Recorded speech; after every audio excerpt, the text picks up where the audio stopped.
Today's video, we're going to talk about why Google decides to run a product or another product on the Google Shopping campaign placement section of Google Ads or Google Search. This is a common question I get at our advertising firm. Corey, why is it that Google's starting to show this product but not this product, or this grouping of products but they don't show this grouping of products over here? What can I do to get them to show this product group over here because I think it'll be profitable? Or maybe it already is showing it's more profitable, but they still aren't showing it very much or at all or little to none. I'm going to tell you for sure how to fix this, but I also explain why it is that they do that, so you can have some clarity in why Google does some of the things that they're doing, which will also obviously help you fix the problem for yourself in the future as well. I'm Corey Ziman, owner of Guaranteed PPC, an online advertising agency that specializes in guaranteeing results for their clients. That is, more profit from your ads before management fees on new campaigns and existing campaigns. Been doing advertising for 20 years to be able to give you the information I'm giving you in this video, and then also to guarantee results on the client campaigns that we work on, which is what all the information on this channel is based upon. So with that said, I will go through what it is that Google's actually doing when they decide to show one item over another, so you can fix this for yourself. And then I'll give you, if you stay to the end of the video, how much more profit this will bring you, giving you a couple case studies of different companies where we applied this methodology to so-called fix the bug of them not showing some of the more profitable items on the shopping campaigns and from the product feed that they had. What you will typically have on any standard shopping campaign that you're trying to run, where you have more than just a couple items on your Google Merchant Center account and on your shopping campaign that you're running. You'll have 4 items, let's say, hypothetically speaking. First item, maybe it's had 1,000 clicks since you've started up the campaign. Item number 2 has 20 clicks. Item number 3, 40 clicks. Item number 4, 580 clicks. Item that has 1,000 clicks, hypothetically speaking, $200 in sales. Item 2 with 20 clicks, $60 in sales. Item number 3 with 40 clicks, $140 in sales. And item 4 that had 580 clicks has $1,200 in sales. The item with 1,000 clicks, which is getting the most exposure with Google's algorithm and whatnot, it actually gets the least ROI because it only had $200 in sales. Why is Google deciding to promote this item so much versus this item down here that's at less clicks and way 5 times as much sales? This is a very, very realistic scenario here, by the way. So technically, if you take out ad strategy and merit out of the equation, which I'm going to talk a little about that as well as one potential way to fix this, it's 2 main reasons. Low statistical significance. You may say it's obvious that this item here should be promoted more than this one, and is the one that should have 1,000 clicks versus 580 clicks. Algorithms work on data, and not just a little bit of data, but lots of data, so that they have what are called and known as statistical significance. The smaller the amount of data you have, the less likely the probability is of that learning, that assumption that could be made will work over another million clicks. If you have statistical significance at 70%, not 90, 95%, that item that got 580 clicks and $1,200 in sales could very easily, when it gets 5,800 in clicks, it could still have 1,200 sales. Versus the item with 1,000 clicks could very easily have 20,000 in sales because of low, the volume is just not that great. So they work on probabilities and statistical likelihood of things happening versus not happening. And when they start out, they're not going to make any assumptions until they have high probable and statistical significance. And we're talking about tens of thousands of clicks on each item. And you may say on one item, by the way, clearly this is doing better than the other. Why don't they promote it more? ROI-wise, that is. The other kind of thing to consider is the item's going to be split tested on their platform for different people, for different keywords, different times of the day of the week, the user based upon their income level, their age. Just because an item's got a lot of sales and a good ROI doesn't mean it's going to hold true if they were to scale it up more and started showing it to people who are, let's say, have lesser income or whatnot. Really, millions of different factors in deciding whether an item is going to sell well and get a good ROI. And what Google's got to do is find out what portion of the traffic of a person searching for an item like that will convert versus not convert. Again, when you're dealing with small numbers, it could have very just gotten lucky that it showed to the perfect people that buy that item versus this item up here. It was more realistic and standardized as to what results this item would get because it didn't get so-called lucky showing to just the perfect part of the audience that looks for a baseball bat that normally buys at 5 times the rate other people buy. Hopefully that makes sense. The other reason why Google shows one item over another, even though one item gets much higher ROI, is that they're split testing the items as well. If you have 100 items, they always have to balance performance with long-term goals, which is to get you the most profit and sales for your product line. They've got to show items that aren't getting a good ROI to try to figure out where the ROI is, like I talked about a moment ago. The difference between ROI and not ROI could simply be somebody who's 35 to 65 is profitable versus if they're under 35, they're not profitable. Well, Google can only figure that out after testing the item. They got to do that for every item. So you cannot expect to get to the millions of dollars a year in sales until you figured out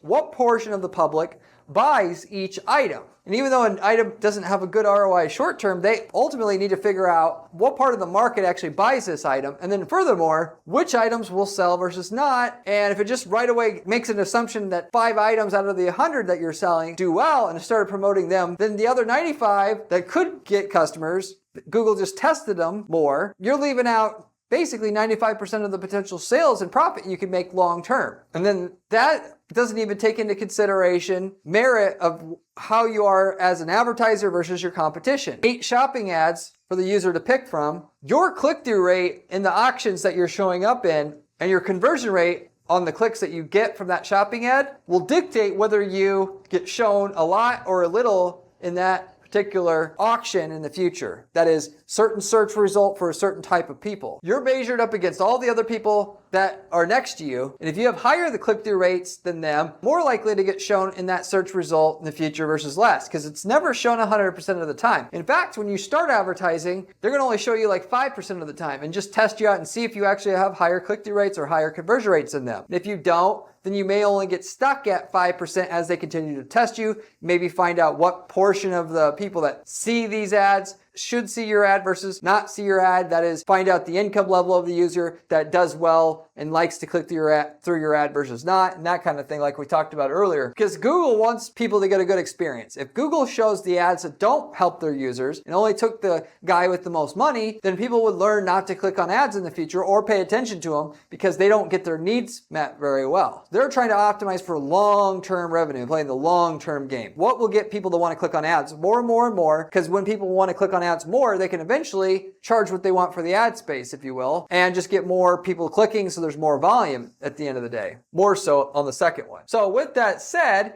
okay, if you want an item to be promoted more, and it's not right now, other than waiting and being patient and waiting for Google to promote it more, get around to promoting it more, or get enough data to where it finds out what portion of your market buys it versus doesn't buy it, you can just simply test the image and get a higher click-through rate on your image, which is the biggest factor it gets a higher click-through rate. The second being the price, the third being whether or not merchant center promotion on there, the fourth of which being the title of the product, which you can actually through a secondary product feed have a different image, a different headline or title of the product for your shopping that is different from your product page on your main site, which allows you to split test and optimize what's going to get you the highest click-through rate. A lot of people don't know that. We do that kind of thing all the time.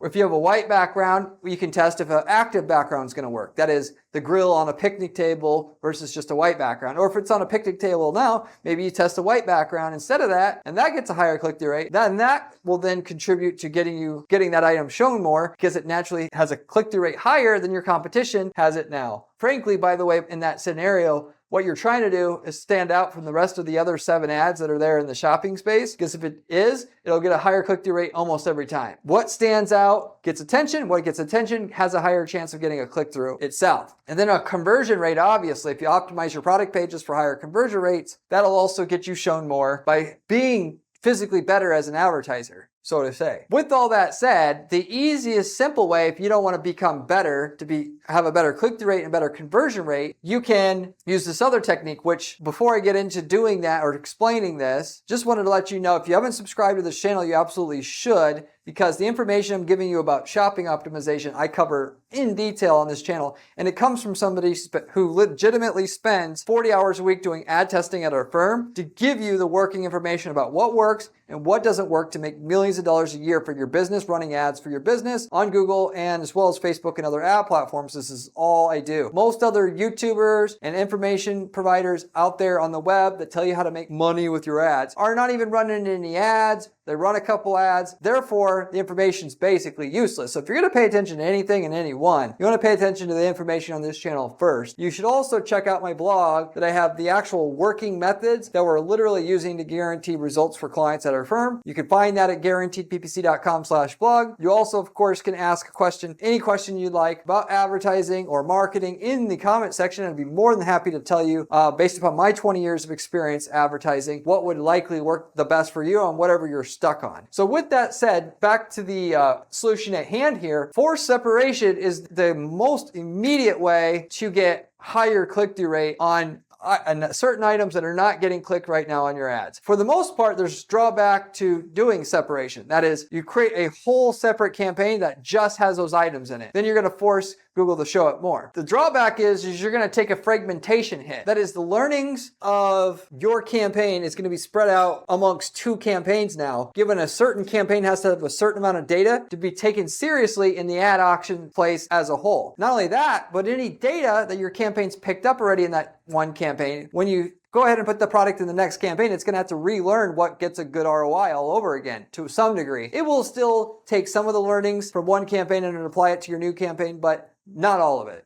Those products that aren't getting shown that you wish to get shown more in its own campaign, you jack it up. You had your original campaign at 100 a day in ad budget, and the new campaign that has those 20% of the items that don't get shown that you wish and want to get shown more, you also put it at 100 a day. Then you can right away get more impressions on those items, especially if you go ahead and you're able to use manual bidding with a standard shopping campaign, not PMAX. If you're using PMAX here, and then you exclude those items on that PMAX campaign, which you would need to do to run a second shopping campaign for those items. Otherwise, PMAX will cannibalize the impressions from those items or for those items. Then, it'll get shown more right away. Yes, your ROI will certainly go down on those items, at least short term, but they'll get shown right away. If that's your goal, that's the best and easiest way to do it. I still, though, recommend you man up, if you will, and figure out how to be a better advertiser than your competition, because truly that's the more feasible method to get those items showed more long term.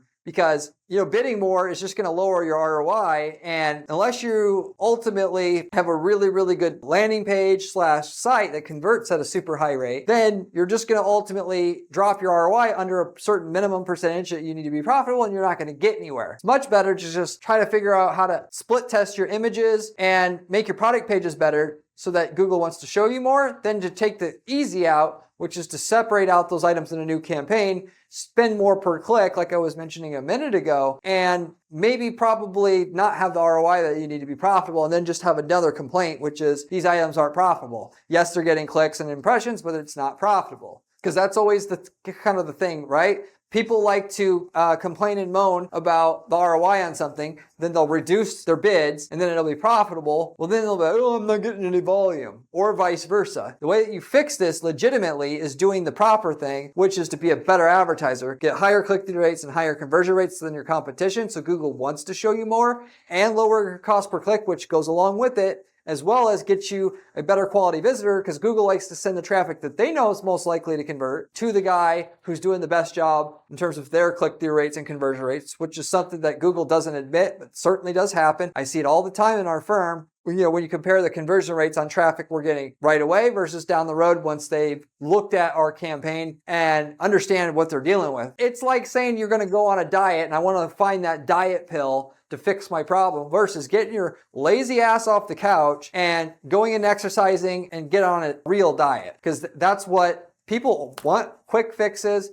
They don't want to work. If you want to do that with your ads, you're only going to be so successful. Unless you have a really remarkable offer, that product is damn good itself, has better features, function, whatever, you're not going to get by just simply paying more per click. If it were that easy, your competition would have already been doing it, and there's no opportunity there to begin with because they did it before you, and if that's all it took, they did it already. And just to get into a bidding war, it's just not going to work. You generally, to be able to be profitable and scale at an ROI that's profitable to your business, you have to work on it from the being better angle. So you may not like that, but if it were easy, everybody would do it, and somebody would have did it already before you. By the way, you want to know how to do this for your company, which direction you should go, reach out to me at my firm at guaranteeppc.com. Can give you an estimate on if we're going to go one way or the other, try to make your ads better, whatever, or in general, try to scale your results with your ad campaigns because you're plateaued or whatever. I can tell you how much we can increase your profitability on Guarantee and how we would specifically do it. You just got to reach out to me at my firm at guaranteeppc.com. I'd be happy to have a conversation with you about it. We also, by the way, sell ad templates, as we have been recently. These are very popular. That is, if we've worked in your niche market before in the recent past, we could sell you the winning ads, landing pages, campaign templates that work for your niche market. You simply copy paste those into your ad account and you're going to get the same results we got after spending years optimizing our ads already in your space. We've worked in over 200 niche markets now in the last 10 plus years of running this agency. Chances are very good that we've already done all the hard work that you need to get results in your space, and we can tell you the results you're going to get with it up front before you ever purchased the template or used it. If you're interested in that opportunity, you can also reach out to us. We got people using these templates to start whole other businesses on the side to diversify their income. If you want to sell leads, it's easy to do that with our templates because they're so efficient. Or if you want to start an e-commerce business, you can sell a commodity item you can get from China using our template and make money with it. So anyway, if you're interested in any of those other opportunities, you can also reach out to me at guaranteeppc.com. With that said, this right here is going to get items that you want shown more. If they have as much potential as you think they do, it will make you money more than you're making right now. If they don't have the potential you think they are, which Google likely showing the item because they don't see the potential yet, then you'll just go further in the hole quicker than you would otherwise. Again, if your grievance is they should show the items more because if you did, that they would make money, and you really think that they're better than your competition, then separating the items out can get you more results quicker. Or you could actually, wait and try to work on being better. By being better, it's more likely when you do start getting more impressions, it'll be profitable. You can pick one way or the other, but now you have the options available to you as I gave them on this video. So with that said, I'll wrap it up with that. Thank you for watching, and I'll see you on the next one. Remember when I said ad strategy was important during this video? Well, this video here tells you how to do it.